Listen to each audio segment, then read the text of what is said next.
Welcome to the Leetcode Diary. This week includes a pop quiz and a two-part special presentation on Alan Turing, the Turing machine, and the Turing test. A random filtered draw of my next Leetcode problem resulted in another linked list. Problem number 206. Reverse linked list. I hope that you enjoy the video.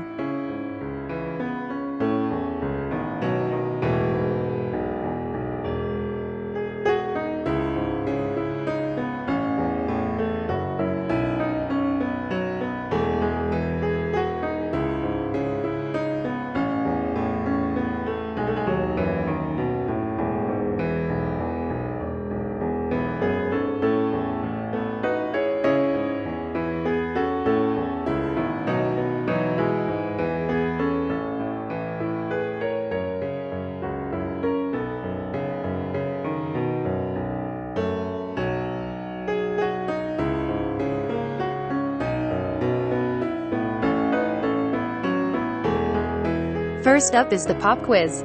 This week's quiz covers linked lists and pointers. Here's the question.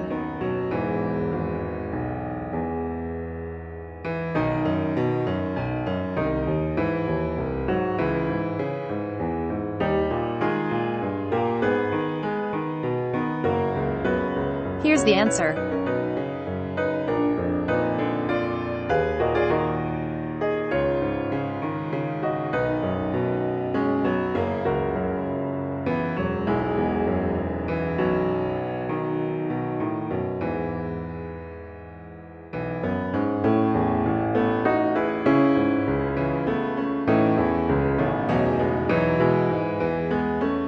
I'm sure you got the answer right.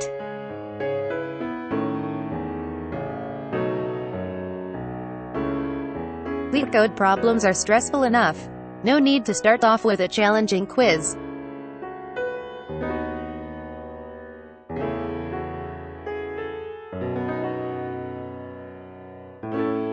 This quiz comes courtesy of Tutorials Point.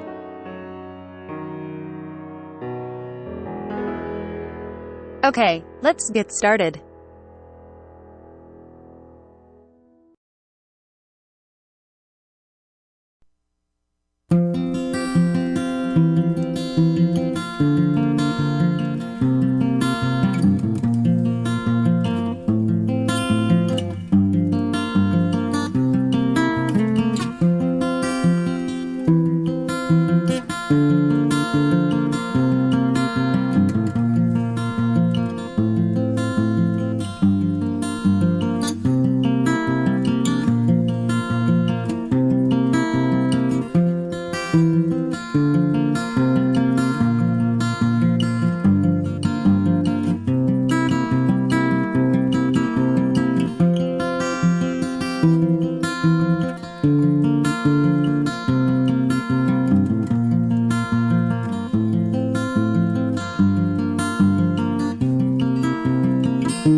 for our two-part special presentation. The folks at Computer File have produced a wonderful selection of computer-related videos. This one is on Alan Turing's Turing machine. Be sure to stick around for the second part of the presentation. Back at the start of the 20th century, mathematicians were fascinated by the question, just how much maths can we do? Not by using our gut feelings or intuitions, but just by following rules very, very carefully, by following an algorithm. In order to make that notion precise, we would have to set out just what do we mean by a program or algorithm. And this is where Alan Turing came in with his notion of a Turing machine. Turing was working on a problem in formal logic, and as part of his proof, he had to come up with a notion of any possible algorithm or any possible machine. He had to come up with a very general way of capturing how algorithms or programs or machines would work. This is where his notion of a Turing machine comes in. The way Turing described these machines goes like this. You have a way of writing down information in a coded form. His way was to think of a tape, which is as long as it needs to be. It's divided up into squares, and on each of these squares there's either a 1 or a 0, or we can have some spaces. Now what our machine does is it looks at the tape one square at a time. So you could imagine it as a little box running above the tape, maybe on little wheels, looking one square at a time.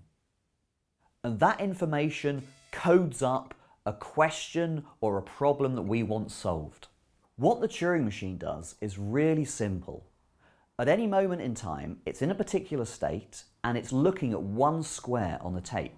And it has a logbook, a program book, and that tells it, if for instance you're in state number 23 and you're looking at a 0, then rub out the 0, change it to a 1, move one square to the right, and move into state number 359, for instance. Or, if you're in state number 359 and you're looking at a 1, leave that 1 as it is, move one square to the left, and move into state number 20. Really simple instructions. What the machine does is it starts off with a certain pattern of 1s and 0s. It follows these rules one square at a time, transforming that string of 1 and 0s into a different string of 1s and 0s. And eventually, hopefully, the machine moves into a halting state. It's finished, it's done. And what's left on the tape is the answer to our problem, coded up as 1s and 0s. That is such a simple process, but it turns out it's the essence of computation. Whatever any computer can do, it could in theory be done by that system looking at 1s and 0s on a tape.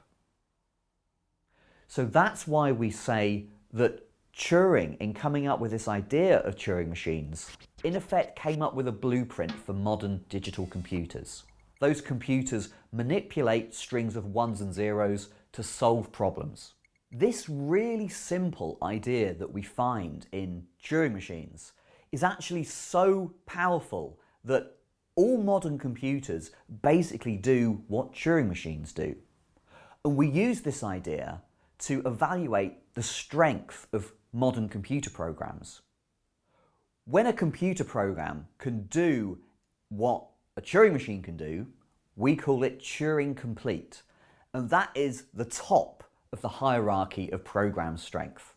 So the strongest program that we can get does exactly what a Turing machine can do. We've never come up with a way of computing things that could do more than a Turing machine. So recently, there's been a challenge to the idea that anything a computer can do, a Turing machine can do. And the challenge comes from quantum computers, which almost seem like they can do things magically.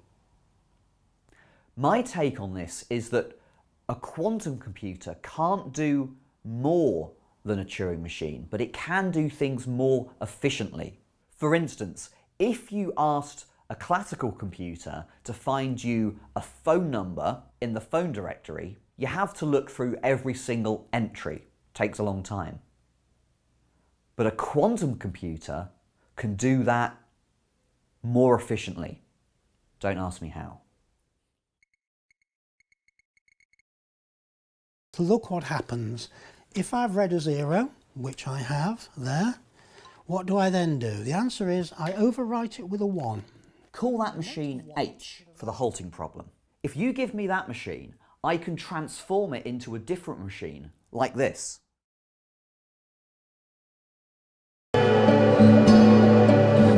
Okay, that completes the first part of the presentation. Stick around to the end for the second part. Let's get into the rest of the week.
Now for the second half of the Alan Turing presentation courtesy of Computer File.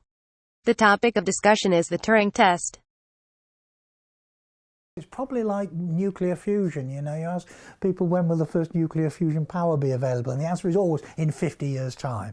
And the answer is, and when will there be genuinely intelligent machines? Well, I might be very wrong here, but some optimists say, oh, within 10 years. I would say, well, maybe it's 50 years, and maybe it will always be 50 years. I just do not know. Turing was fascinated with the idea of how intelligent could you make a machine be. The imitation game itself was a game Turing devised to test for? Yes, the idea was that if you're at the other end of a telephone line and you've got I think in those days, of course, it was a teletype or a dumb terminal, you know, and you type questions at something and the answer comes back. And if after an agreed period of time, you're then asked, was that a human you were talking to, or was it a machine? If you can't decide that it's not human, then it's passed the test. It's masqueraded as a human. I think what he realised all along, was perhaps teasing us a little, and it's always seemed to me, is that with a limited bandwidth for interaction like that, it's very probably one of Turing's own undecidable problems. You can't get enough information to come to a rational decision as to whether it's a human or a machine. But this doesn't stop there being, I think, is this right? There's a yearly competition now. They normally give scores like, you know, 60% thought it was human, 40% thought it was machine, and the answer is it's machine and stuff like that. To me, you see, it really is, as I was saying, a case of undecidability. If you need to visit the other end of the line and see whether there's somebody typing in teletype to come to a decision. But then, of course, that spoils the whole nature of the test. It was a topic that fascinated Turing and one that he really, really cared about. And it's interesting, had he lived, I'd love to know what he makes of the present day artificial intelligence scene and just what is easy to do in the AI field and what is hard. And my own observation, and I'm not an expert, so I fully expect to be put in my place and told how wrong I am, is that the computer could do a fixed task in a narrow domain very differently to a human and be superb at it. Example, chess. Absolutely superb example. I think Deep Blue beat Kasparov way back when, but it absolutely did not use the pattern matching analysis type thing that a grandmaster would do. It's brute force, you know.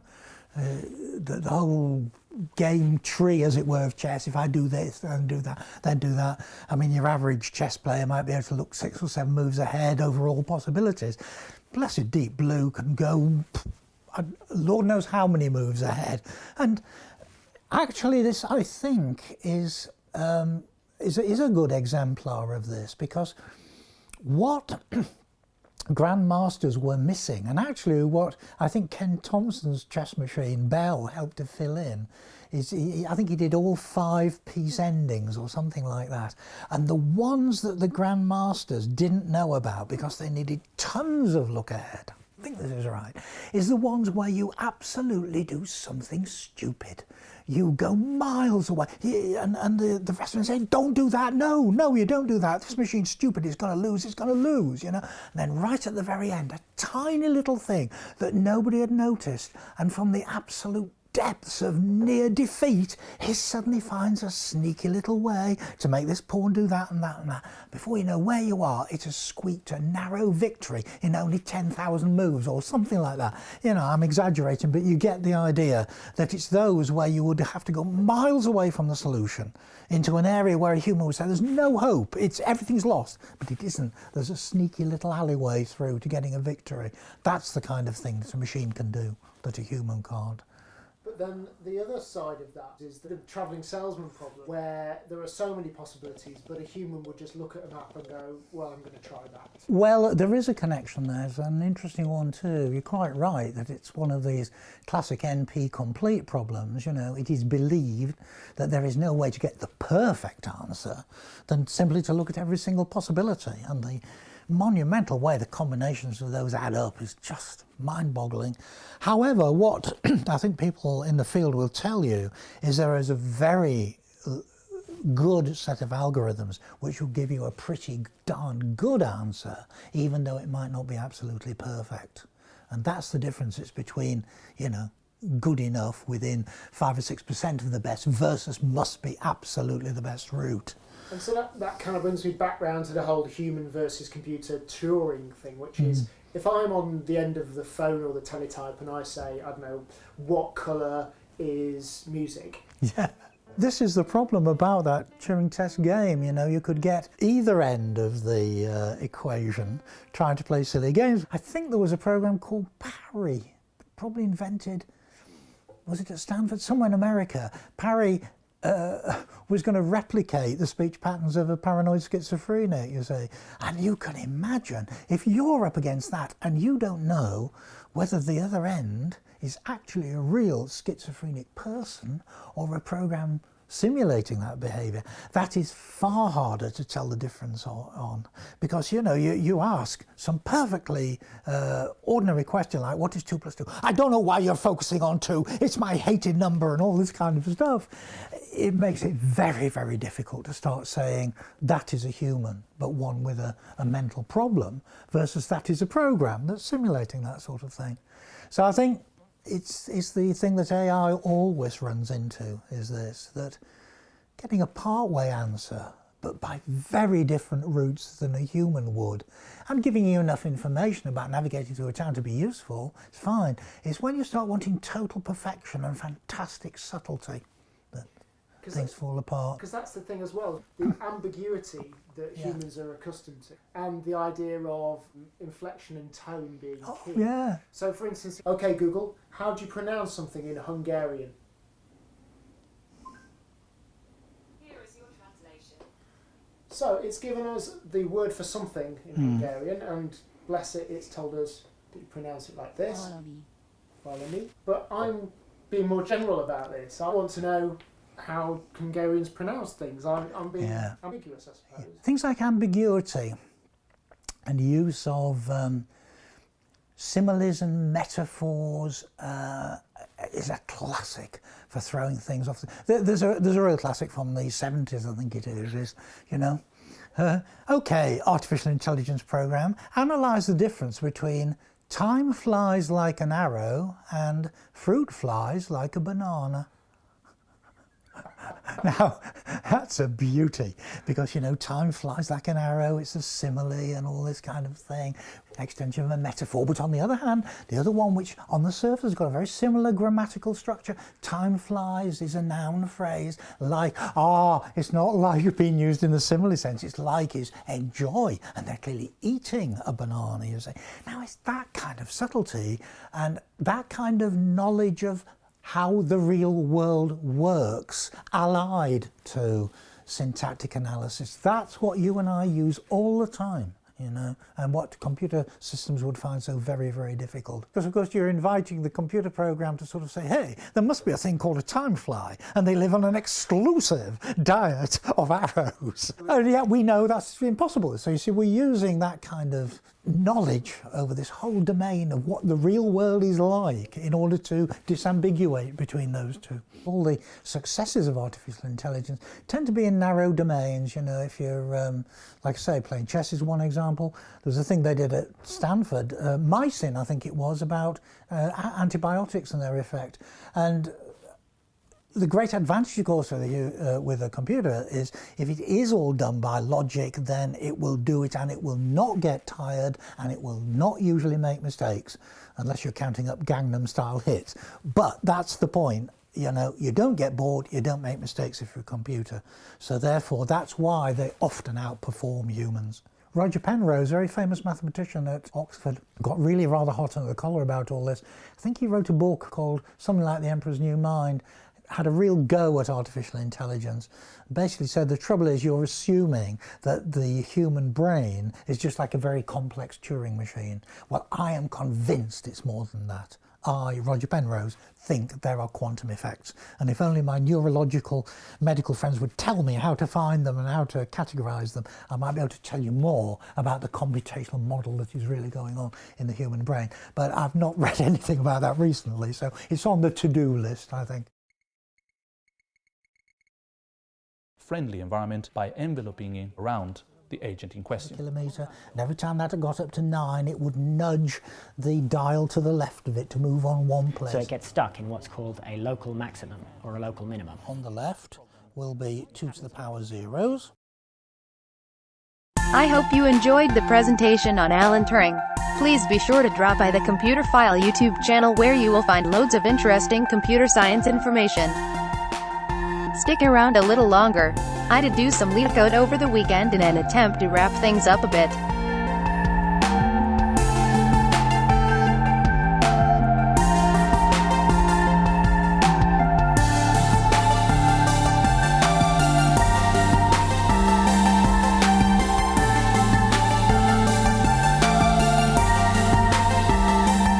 Just as a quick note, if you are interested in viewing the next episode, simply wait until the very end of this video and the suggested next videos will appear as a selection option. Well, that's it. Hope you liked this video. If you did enjoy it, please take a moment to like and subscribe.